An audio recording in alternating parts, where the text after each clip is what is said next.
નમસ્કાર વિદ્યાર્થી મિત્રો. ધોરણ 12 વિષય અર્થશાસ્ત્ર પાઠ 2 વિકાસ વૃદ્ધિ બંનેનો આપણે અભ્યાસ કર્યો. વૃદ્ધિ અને વિકાસ, તો પહેલાં વૃદ્ધિ અને વિકાસ, કારણ કે વૃદ્ધિ એ વિકાસનો ભાગ છે. વિકાસના નિર્દેશકો જે 4 છે, જેમાંથી આપણે 3નો અભ્યાસ કરી ચૂક્યા છીએ. આજે આપણે આ લાસ્ટ ટૉપિક ભણવાનો છે. તો વિકાસના નિર્દેશકો એટલે કે રાષ્ટ્રીય આવકનો વૃદ્ધિદર, ત્યારબાદ માથાદીઠ આવકનો વૃદ્ધિદર, ગઈકાલે જીવનની ભૌતિક ગુણવત્તા અને તેનો આંક, અને આજે HDI માનવ વિકાસનો આંક. રાષ્ટ્રીય આવકનો વૃદ્ધિદર ભણ્યા, જેમાં આપણે જુદા જુદા દેશોની વાર્ષિક રાષ્ટ્રીય આવકમાં ટકાવારી જોઈ, મર્યાદાઓ પણ જોઈ. માથાદીઠ આવકનો વૃદ્ધિદર પણ ભણ્યા, જેમાં જુદા જુદા દેશો અને તેના ટકાવારીમાં વૃદ્ધિદર પણ જોયો. જેમાં વિકસિત દેશો જે છે તેની માથાદીઠ આવક વધુ છે, પણ વૃદ્ધિદર ઓછો દેખાય છે વિકાસશીલ દેશોની તુલનામાં. પણ સામે વિકાસશીલ દેશોની માથાદીઠ આવક પણ ઓછી છે, વિકાસના તબક્કામાં છે, અને તેની પણ મર્યાદાઓ આપણે જોઈ 5. લાસ્ટમાં આપણે ભણ્યા જીવનની ભૌતિક ગુણવત્તામાં સુધારો, જે પણ માથાદીઠ આવકની અંદર જ સામેલ હતું, અને તેની 10 બાબતો જે છે તે આપણે જોઈ.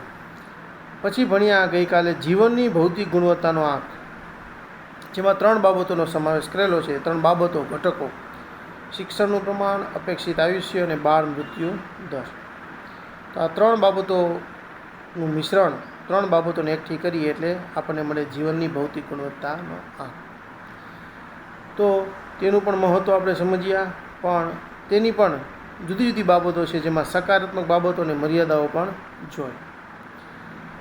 અને આજની સ્થિતિમાં દુનિયાભરમાં 3 બાબતોની ઉપરાંત બીજી 3 બાબતો પણ ઉમેરવામાં આવી છે, અને તેના આધારે જે બને છે તેને જીવનની ગુણવત્તાનો આંક QILI બરાબર ગણવામાં આવે છે. માનવ વિકાસનો આંક, હ્યુમન ડેવલપમેન્ટ ઇન્ડેક્સ, આની વિશે આપણે અવારનવાર સાંભળતા હોય. ધોરણ 10માં પણ ભણ્યા, 11માં પણ આવ્યું.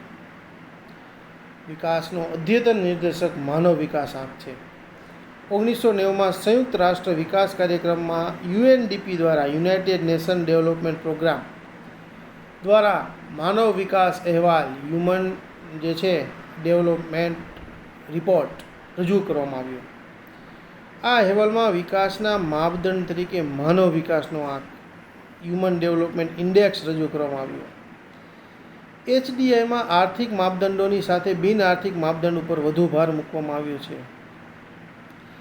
HDI તૈયાર કરવામાં મહત્ત્વની ભૂમિકામાં ભારતના અર્થશાસ્ત્રીઓનો ફાળો પણ છે. જુદા જુદા દેશોમાં થતા વિકાસના પ્રયત્નોનું મૂલ્યાંકન કરીને આંક તૈયાર કરવામાં આવે છે. 1990થી HDIને માપવા માટે જે વિવિધ ન્યૂનતમ અને મહત્તમ મૂલ્યોનો ઉપયોગ થતો હતો, જેમાં 2010માં સુધારો પણ થયો છે. માનવ વિકાસ આંકના ઘટકો HDI તૈયાર કરવામાં સુગમ બને એ માટે માત્ર 3 જ બાબતો ઉપર ધ્યાનમાં લેવાય છે. આ પરિબળોના આંકની યાદી આપવાને બદલે તેમની સરેરાશ ઉપર આધારિત સંયુક્ત આંક તૈયાર કરવામાં આવે છે.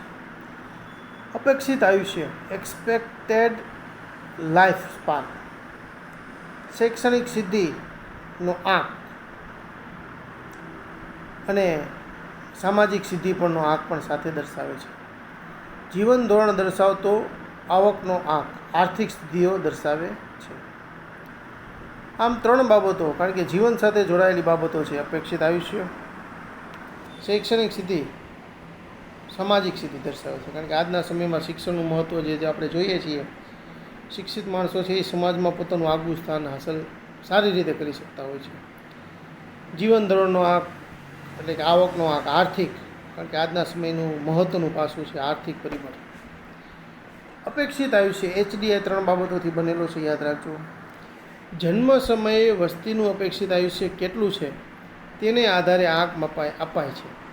જો 50 વર્ષથી ઓછું આયુષ્ય હોય તો તંદુરસ્તીથી વંચિત ગણાય. જેમ આયુષ્યનો આંક ઊંચો તેમ સ્થિતિ સારી ગણાય. ભારતની સ્થિતિ અત્યારે આઝાદી કરતાં સારી છે. આઝાદીના સમયે આપણું અપેક્ષિત આયુષ્ય જે છે ઓછું હતું. ત્યાંની સ્થિતિ આખી અલગ હતી. અત્યારની સ્થિતિ સારી છે. જ્ઞાન, શિક્ષણ, જ્ઞાનનું પ્રમાણ જાણવા પુખ્ત શિક્ષિતોની ટકાવારી કેટલી છે, એટલે કે 15 વર્ષ અને તેથી વધુ ઉંમરની વ્યક્તિઓના અક્ષર જ્ઞાનને ધ્યાનમાં લેવાય છે, જેને વાંચતા લખતા આવે ગુજરાતી ભાષામાં. જેમાં 2 બાબતો છે. સ્કૂલિંગના સરેરાશ વર્ષ, કેટલા વર્ષ શાળામાં અભ્યાસ કર્યો, શિક્ષણ લીધું, અને બી સ્કૂલિંગના અપેક્ષિત વર્ષો દેશમાં શાળા કક્ષા માટે કેટલા વર્ષ અપેક્ષિત છે. તેમાંથી બાળક શાળામાં સરેરાશ કેટલા વર્ષ કાઢે છે તેના આંક મેળવવામાં આવે છે. અને છેલ્લે છે સારું જીવન ધોરણ. જીવન ધોરણ એટલે કે મળતી સગવડતા, જેમાં પીવાનું પાણી, શુદ્ધ પાણી, આરોગ્યની સેવા, સેનિટેશન, બાળ મૃત્યુ દર, ઓછા વજનવાળા બાળકોની ટકાવારી જન્મ સમયે, માથાદીઠ દૈનિક કેલરી, 5 વર્ષથી નીચેના બાળકોનો મૃત્યુ દર, પ્રોટીન અને ચરબીની પ્રાપ્તિને જોવાય છે. સારા જીવન ધોરણનો આધાર આવક ઉપર હોય છે. આવકનો સૂચકાંક તો મેં આંકડાશાસ્ત્રમાં ભણી ગયા. માથાદીઠ કાચી રાષ્ટ્રીય આવક GNI એન PPP સમ ખરીદ શક્તિ પર પરચેસ પાવરના ધોરણે તેને માપવામાં આવે છે. મુખ્ય બાબતો GNI એટલે કે ગ્રોસ નેશનલ ઇન્કમ. તો આ બધા શબ્દો જે છે એ ઘણી વખત તમને વિકલ્પ વાક્યમાં પૂછાતા હોય છે, એટલે આ સાથે સાથે શબ્દો છે એના ગુજરાતી અને અંગ્રેજી ફૂલ ફોર્મ પણ સમજી લેવા, યાદ રાખવા. મુખ્ય બાબતો 3 ધોરણોને આધારે ગણાતા HDAનું મહત્તમ મૂલ્ય 1 છે. આ પણ વિકલ્પ વાક્યમાં પૂછાય છે. HDAનું મૂલ્ય 0 થી 1ની વચ્ચે હોય છે. આ પણ યાદ રાખજો. જે દેશનો HDAનો આંક 1 થી નજીક તે વધુ વિકસિત અને HDAમાં ઊંચા ક્રમે. જે દેશનો HDI 1 થી દૂર તે ઓછો વિકસિત, HDAના નીચા ક્રમે. 2014માં દુનિયામાં 188 દેશોમાં HDAમાં 0.944 આંક સાથે નોર્વે દેશમાં પ્રથમ ક્રમે. ભારતની વાત, આપણી વાત કરીએ તો 0.609 અંક સાથે 130માં ક્રમે. એટલે ભારતનો HDI ઘણો પાછળ છે. સરકાર દ્વારા આના પ્રયત્નો થાય છે. એના કારણે જ આપણા પ્રધાનમંત્રીએ સ્વચ્છ ભારત અભિયાન, બરાબર, જાહેરમાં શૌચ મુક્તિ, શુદ્ધ પાણી માટેના પ્રયત્નો, સ્વચ્છતા માટેના કાર્યક્રમો, શિક્ષણ માટેના કાર્યક્રમો અને વિવિધ કાર્યક્રમો દ્વારા દેશ જે છે તેનો આંતરિક માહોલ સારો બને, જેના કારણે આપણો HDI પણ સુધરે, તેના પ્રયત્નો સરકાર કરે જ છે, કરતી રહે છે. ભૂતકાળમાં પણ સરકારોએ કર્યા છે અને અત્યારે પણ કરે છે. લોકોમાં પણ જાગૃતિ આવી છે. તો ધીમે ધીમે આ સુધરશે, તેમ તેમ આપણું HDI ઉપર જશે.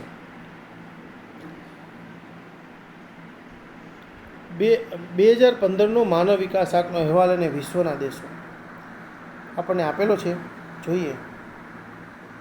નોર્વે HDI 2014માં મૂલ્ય, વેલ્યુ એનું કેટલી હતી, હમણાં જે વાત કરી 0.944.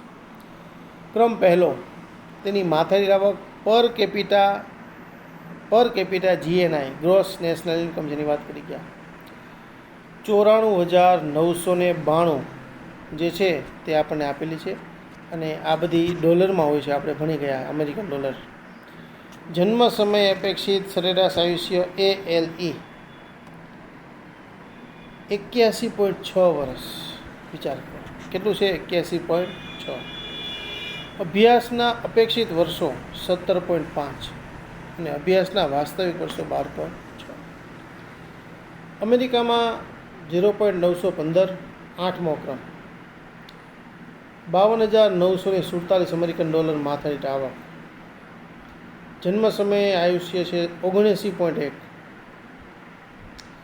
અભ્યાસના અપેક્ષિત વર્ષો છે 16.5 અને વાસ્તવિક વર્ષો 12.9. ચીન 0.727 મૂલ્ય છે. ક્રમ 90મો, દુનિયાનો સૌથી વધુ વસ્તી ધરાવતો દેશ. માથાદીઠ આવક 12,547, અપેક્ષિત આયુષ્ય 75.8, અભ્યાસના વર્ષો 13.1 છે અપેક્ષિત અને વાસ્તવિક છે 7.5. ત્યારબાદ આપણો દેશ ભારતની વાત કરેલી છે, વચ્ચેના દેશોની વાત નથી, પણ અમુક સિલેક્ટેડ દેશો આપેલા છે. ભારત 0.609 અને ક્રમ 130. માથેટ આવક આપણી જોઈ શકો છો $5,497 અમેરિકન છે. દુનિયાના બીજા નંબરની વસ્તી છે, આપણા કરતાં પ્રથમ નંબરે વસ્તી છે ચીન, એ આપણા કરતાં લગભગ ડબલ છે, એનાથી પણ વધારે છે. આના માટે પ્રયત્નો કરવા પડશે આપણે. આયુષ્ય 68 બતાવ્યું છે. અપેક્ષિત વર્ષો 11.7 છે અને વાસ્તવિક વર્ષો 5.4 છે. આમ તમે જુઓ છો કે પાછળ હોવાનું કારણ આપણા બધા આંક ડાઉન છે. જેમ જેમ આમાં સુધારો થશે તેમ તેમ આપણે આપણો ક્રમ વધુ આગળ લઈ જઈ શકશે. ભારતમાંથી છૂટો પડેલો દેશ બનેલો દેશ પાકિસ્તાન, પાડોશી ચીન અને પાકિસ્તાન બંને આપણા પાડોશી દેશો છે. 0.538 ક્રમ છે 147. માથેટ આવક છે 4,866. અપેક્ષિત આયુષ્ય 66.2. અપેક્ષિત અભ્યાસના વર્ષો 7.8 અને વાસ્તવિક 4.7. આપણાથી પાછળ છે. વસ્તી પણ આપણા કરતાં ઘણી બધી ઓછી છે. અને આ જે ક્રમ છે એમાં સૌથી છેલ્લો દેશ, પહેલો અને છેલ્લો દેશ આપેલા છે નાઇજર. 0.348 ક્રમ 188 છેલ્લો.